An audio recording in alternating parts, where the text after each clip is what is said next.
You've probably planted fruit trees before, waited months, sometimes years, watered them, fed them, protected them, only to get one small harvest that disappears in a few days.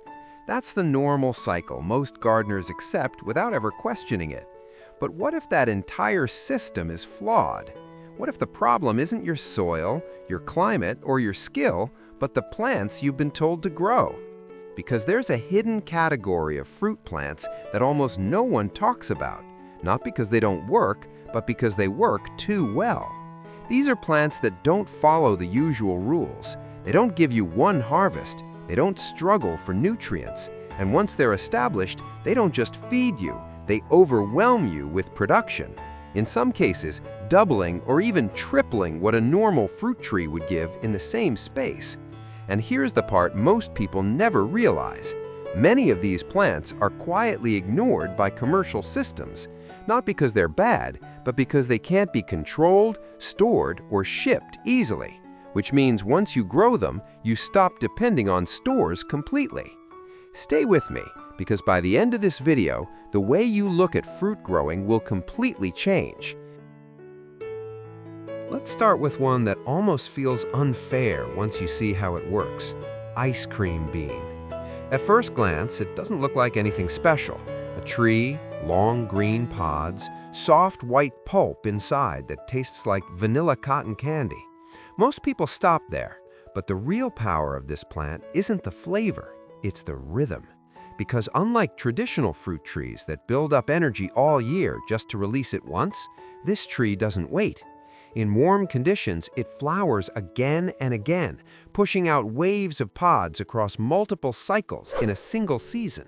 Not one harvest, not two, but continuous bursts. And here's where it gets even more interesting. Each branch doesn't produce a single fruit, it produces clusters, which means the tree isn't operating on a linear yield model, it's exponential.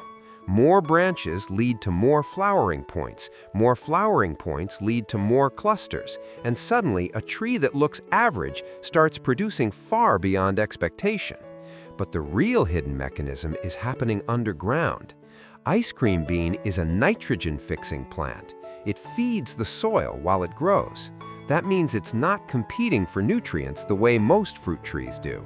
It's generating its own supply. So instead of wasting energy surviving, it redirects that energy into growth and fruit production. Faster recovery, faster regrowth after pruning, more flowering sites, more fruit. And most people miss this completely. They let the tree grow wild, never shaping it, never triggering new growth cycles. But when you manage it correctly, when you prune strategically, the tree responds by doubling down on production. And suddenly, you're not harvesting occasionally, you're harvesting constantly. There's a reason you don't see this fruit in stores. It doesn't last long after picking. It can't sit on shelves. It doesn't survive transport, which makes it useless for large-scale systems. But for you, that's the advantage, because what you're growing isn't meant for storage, it's meant for abundance. Now imagine a tree that doesn't even wait to mature before feeding you. Jamaican Cherry. This is where things start to break the rules completely. Most fruit trees make you wait years before you see anything meaningful. This one doesn't care about that timeline. In the right conditions, it starts producing within months, not years, months. And once it starts, it doesn't stop. What makes this plant so powerful isn't just how fast it fruits, but how it fruits, because it doesn't follow seasons. It operates in cycles that overlap. Flowers, green fruit, and ripe fruit all exist on the tree at the same time, which means there's no harvest season. Every day becomes harvest day. You walk outside and there it is, again and again and again. Hundreds, sometimes thousands of small fruits constantly appearing, constantly ripening. And this is where most people underestimate it, because they look at the size of the fruit, small, soft, easy to ignore. But when you zoom out and look at total volume over time, it becomes one of the most productive fruit systems you can grow. And the reason it can sustain that level of output is surprisingly simple: efficiency. This tree converts sunlight into fruit faster than almost anything else. It doesn't demand rich soil, it doesn't collapse under heat, it doesn't need perfect conditions, it just keeps going. Even in poor environments, it continues to produce. And because it self-pollinates so easily, you don't need multiple trees, you don't need bees, you don't need intervention. It handles everything on its own. Which is why, once it's planted, it feels like the tree is working for you, quietly, relentlessly. The reason you don't see it sold commercially is obvious once you understand it. The fruit is too delicate. It bruises, it ferments quickly, it can't be transported, which means it never entered the system of mass production. But again, that's exactly why it works so well for home growers. Now let's shift to something that looks ordinary until it doesn't. African star apple. At first, it behaves like a typical fruit tree. Slow growth, deep roots, nothing flashy. But once it reaches maturity, something changes. The output doesn't increase gradually, it surges. This tree doesn't produce a few fruits here and there. It produces in volume.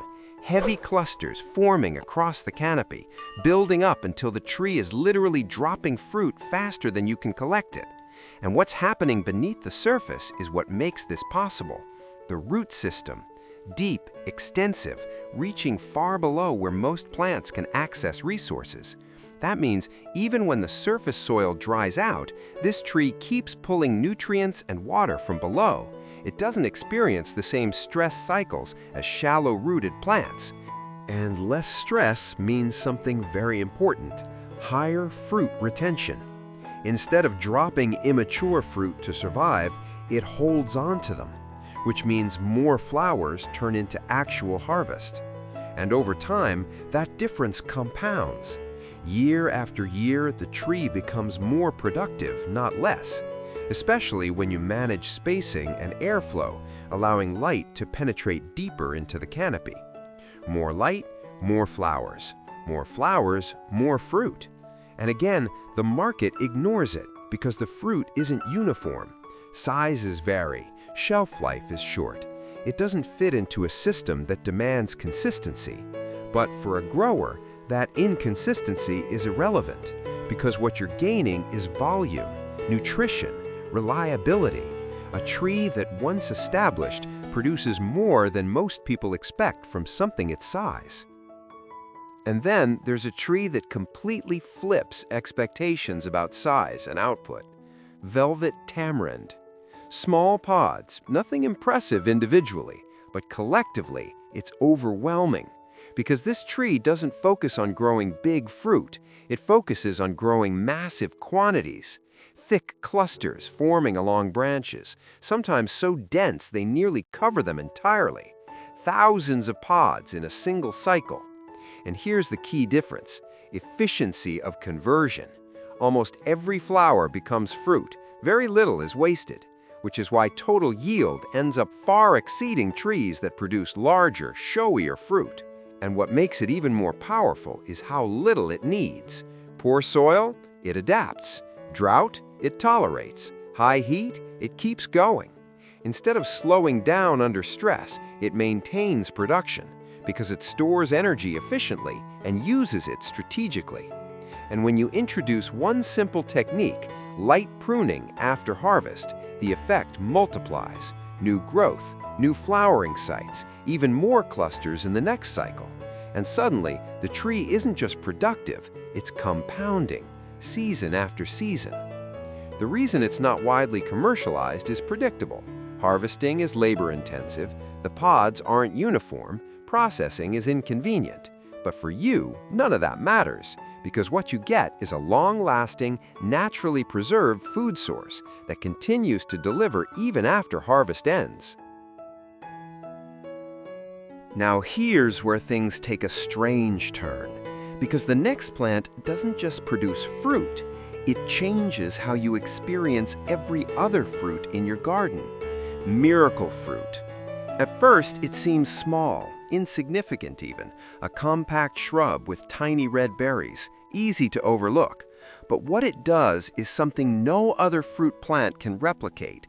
It produces a compound called miraculin, which temporarily alters your taste perception. Sour becomes sweet, lemons taste like candy, limes taste like dessert, and suddenly your entire garden changes, because now every acidic fruit you grow becomes more usable, more enjoyable, more valuable. Which means this plant doesn't just produce its own harvest, it amplifies the value of everything around it. And on top of that, it produces multiple times a year. Dense clusters of berries appearing again and again, small harvests stacking over time until the total output becomes significant. And again, it's ignored commercially because the berries lose potency quickly after picking.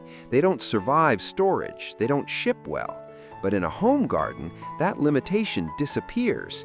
You harvest, you use, you experience it immediately. A plant that doesn't just feed you, but transforms your entire relationship with food. Then comes a tree that doesn't hold back. June plum. Fast-growing, aggressive, and incredibly generous once it reaches maturity. This isn't a tree that produces quietly. It produces in bulk. Large clusters hanging from branches, sometimes dozens of fruits in a single group.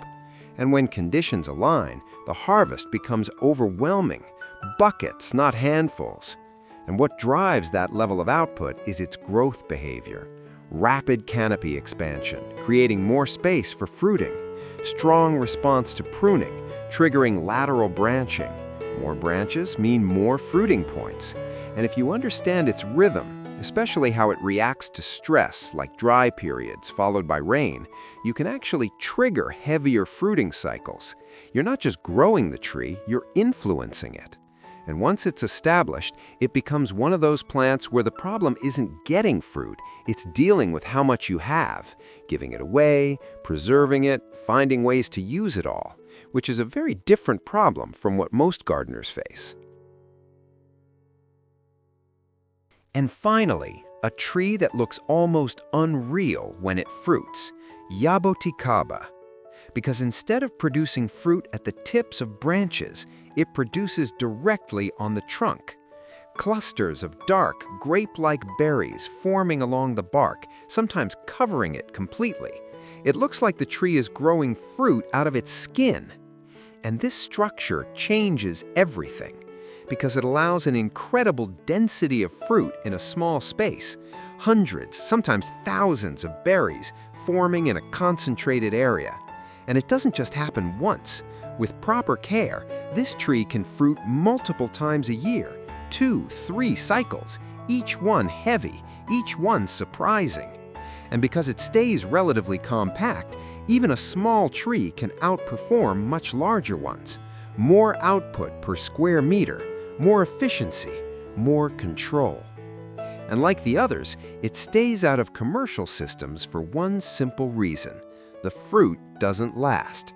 It spoils quickly. It can't be transported, which means it never scaled. But for a home grower, that's irrelevant, because what you're getting is something far more valuable, a tree that produces intensely, repeatedly, and beautifully, right where you need it. And when you step back and look at all of this together, a pattern starts to emerge. These plants don't rely on size, they rely on systems, continuous fruiting, high conversion rates, low stress, efficient energy use. They don't just grow, they perform. And once you introduce even one of them into your garden, everything shifts. Your harvest becomes more frequent, more reliable, more abundant. And over time, the gap between what you used to grow and what you grow now becomes impossible to ignore. This is how ordinary gardens quietly transform into something else entirely, not through more effort, but through better choices. And here's the part most people miss. Small adjustments amplify everything. Light pruning, proper spacing, letting the plant do what it's designed to do. Because when you combine the right plant with the right method, the results don't just improve, they multiply.